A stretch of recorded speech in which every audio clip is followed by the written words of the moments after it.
Hello, freak bitches. What I think about education with a fucking grain of salt. But the predatory lending around education, to me, I think should be completely revamped and illegal. I think it saddles young people with a debt where it limits their options so deeply that it makes working for yourself, unless you're just doing it in the microscopic amount of off time that you have, almost impossible. Yeah, it's very hard. And the sick part is that they're taking these young kids and they're doing it in a way that they not only do they have these loans, but if they go bankrupt, they still owe those loans. This is the one thing that no matter what you owe. And why? Why is that? Why? How come you can lose a house and lose a car and lose your money, but you can't go bankrupt and write off student loans and write that off? It doesn't make any sense. Like you could write off credit card debt, you could write off business losses, you could write off all these things. You go bankrupt, and there's a penalty for bankruptcy. Your credit sucks. You're fucked. Very difficult to get a loan. Very, very difficult for people to trust you again. You have to earn that trust back. And even then, it's always going to be a stain on your record. But you can do it. People have done it. And a lot of people have done it. A lot of people have filed for bankruptcy. Big, famous people have filed for bankruptcy. Like presidents. Yeah, those guys. Yeah. Chapter 11s. They've gotten out of debt. But you can if you own student loans. If you owe student loans, you're fucked. I wonder why that is. I'm sure there's a justification for it. They love you, and they want you to be responsible. Probably not the terms I would use. That's what it is. It's love. It's all love. The United States just wants better people all around, and they know that if they pay for everything, you're just going to be a fuck off and smoke meth. And so you were saying that, but before we started, you were talking about how you think that society is as close as it's ever gone to just circling the bowl. Yeah, we were talking outside. I think we're as close as I've ever experienced to a complete societal collapse. And I don't think that people recognize how close we are. Because if the whole country goes the way San Francisco and Portland have gone, we're fucked.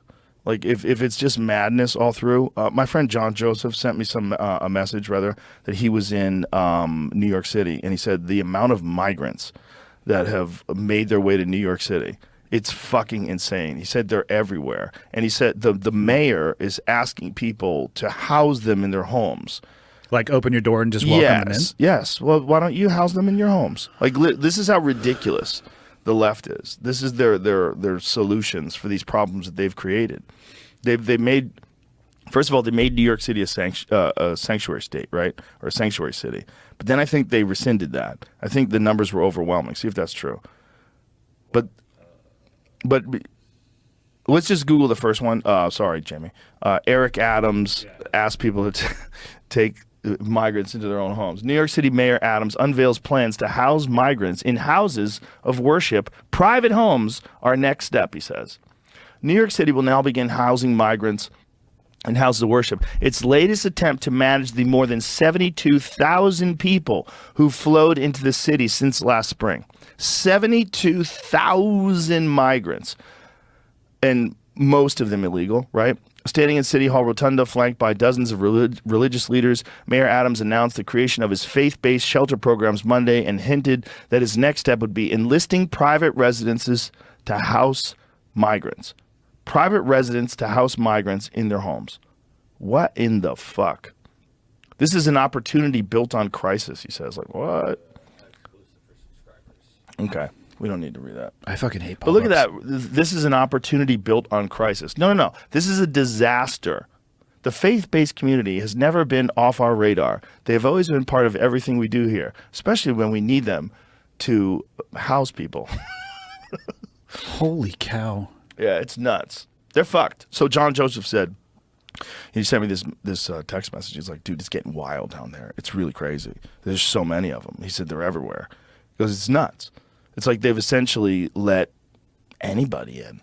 Like there's zero background check. Like what? How much do they know about people? I know they've busted a few terrorists trying to make their way through, but how many do they miss? How good's that net? I don't think it's as good as most people would think. I don't want to give anybody ideas, but I don't think it would be that difficult if you were truly motivated and put a little bit of thought into it to figure out a way to bypass border security. Yeah. But then there's also San Bernardino is a good example. People can get radicalized just through information. You don't even have to actually cross a border to have access to the information or ideology to become radicalized by it. So there's the issue not only of people wanting to do harm to the country coming in, but it's, that's the con, I guess it would be, of unfettered information to whatever type of information you may be searching for. What do you mean by that? There was a shooting, a husband and wife pair in San Bernardino. They went into, I had one of the responding officers on the podcast who actually ended up killing, I think it was the husband or the wife. But they went into I think it was a holiday-related party and just started going to town. They had never left the country. They were radicalized on the internet. Jesus, radicalized for what? In this particular instance, I believe it was radical Islam.